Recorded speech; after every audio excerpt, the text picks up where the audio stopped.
probably started when I was 16, like most chefs. My older brother was a chef, so I learnt my trade, started my trade with him, and then I suppose I moved around the UK a lot. I worked in multiple places, a lot with Rosette, some pubs. I worked at Lucknow Park, 1 Michelin star. I left there as junior sous, and then I went to Gidley Park, which was 2 Michelin star, and I left as sous chef. And then I moved to Ireland, where I took over as head chef at Ballyfin. I was there for about 18 months, and then I moved down to Limerick. I'll be honest, I never thought I was going to move to Ireland. It was not on my cards at all. I was probably going to go to London or take my first head chef job somewhere else. And I don't know, I came to Ballyfin and I loved it. It was great, you know, and I don't know, I just took a leap of faith, and like I said, I don't look back on taking that leap of faith now. So my role is, I'm executive head chef of the Oak Room. So obviously we're a Michelin star restaurant. We're open 5 days a week, and dinner only. So I literally look after the Oak Room, that's it, nothing else. I have my team, and they just look after the Oak Room. There is, including me, 9 in my kitchen brigade. I love the buzz of like kitchen life, is unbelievable buzz. Like it's just, I love the togetherness, the family. It's just something that I really enjoy. There's not much I enjoy in life, but cooking would be, you know, it's probably number one. Like. So I've been in Adair for 5 years now. In the village I've lived in Adair, and then I've worked 4 years in the manor. I suppose I like the village, like it's like home for me in terms of like I'm from a very small village. Just like Adair, there's only a couple of pubs and whatnot in the village. It's pretty much exactly what you see when you go back home to Devon. Like.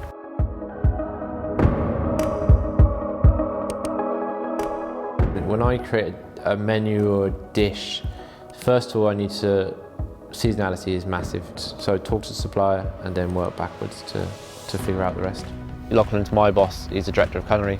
He'd been out of the island for 20 years, so he didn't really know the produce. So what we did is we took all the head chefs that were going to be in the manor, and we travelled around in a camper van. And best thing for that was, for me, was that I got to meet the people that you always just talked on the phone. So like I built a relationship with people, and that was so key for when we opened up. I think we saw about 150 suppliers, but one that will always stick on my mind is Galway goat's cheese. That's always been on the menu in some shape or form since we've been open.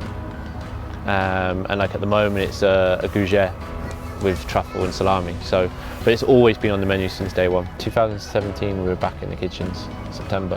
And I think we opened in October, and it's been busy ever since. We've never been so busy, you know, since COVID and stuff like that. So predominantly before COVID we were North American market. American would have been a big, but we've seen a massive surge of Irish market now, which is great to see people coming to the manor. I never say I have a particular food style, but I guess our food style is very simplistic. Like, so there may be 2, 3, 4 things on a plate. We don't overcomplicate flavours. Often you'll find that that it could just be a case of it's a lovely cooked piece of fish and a sauce, you know, and that's cooking. You know, we're tasting menu only, so we run a 4 and a 6 course tasting menu, and we change with the seasons, and we sort of just cook what we want to cook. You might find that we have Thai flavours on, you might find Japanese, you might find English, Irish. There's no real limit. Like, we don't limit ourselves to what we actually want to cook.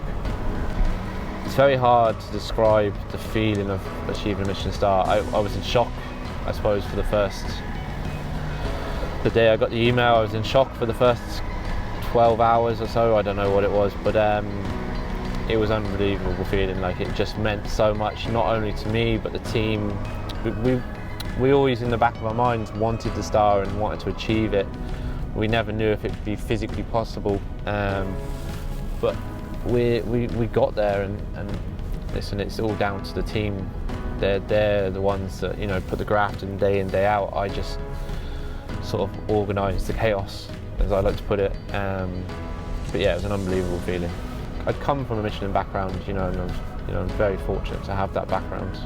the first most important thing is that we cook good food, we create great memories, and the guests are happy. I think that's, guests and staff are happy, then that's the most important thing out of everything.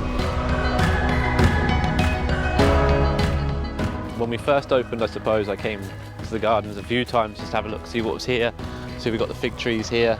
The wall gardens have been used back in the day to grow stuff for the winter months, and we have an ice tunnel down there which they would have preserved and kept a lot of ingredients for the winter time, you know, and I guess, yeah, they would have grown everything from, you know, I know back a while there was peaches grown here one time. Now I've never heard of Irish peaches, but apparently they were grown in here.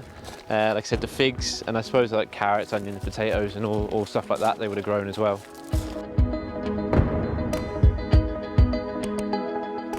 Took up golf after the first lockdown. I took up golf. I hated golf before, and now I love it. Like, play it once a week. So I'm still, like I said, I'm rubbish, but it's just nice to have a bit of banter. Like, so that's why I enjoy it. It's just getting out of the house for fresh air, a day like today. What more do you want?